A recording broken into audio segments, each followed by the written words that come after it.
At a hearing of the Baku Court of Grave Crimes, victims recounted harrowing details of the mass extermination of Azerbaijanis in the Kalbajar region targeted solely for their nationality.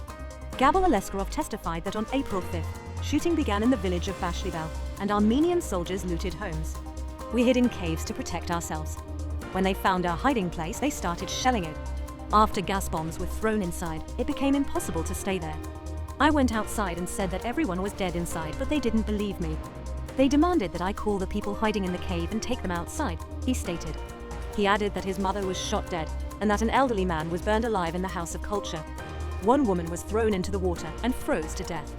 "They also mercilessly killed animals," he said. In response to questions from Tugay Rahimli, Aleskarov noted that the Armenian army had set up an ambush near the tunnel and that people had been hiding in caves for weeks without food or water. Video footage from a drone was presented in court, where the victims identified their shelter. The attack was reportedly conducted from Agdaban and Bisokicha.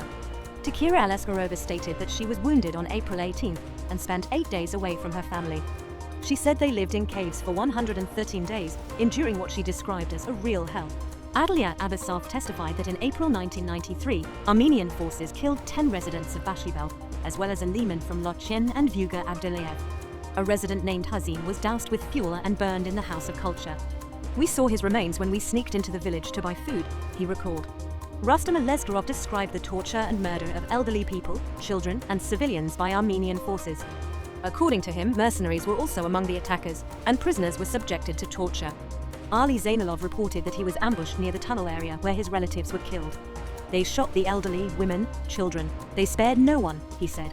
He noted that survivors managed to leave Kalbajar in 2 days via Murov. Arif Suleimanov said that on April 1st, he attempted to cross Mount Murov to help his family, but the area had already been occupied. "On the territory of the village of Yanshag, we were forced to turn back. They set up an ambush in the tunnel area and fired at all cars, so people walked through the moors in the cold and snow. It was especially difficult for the elderly," he said. Suleimanov lost his mother during the occupation. The next court session is scheduled for May 15th.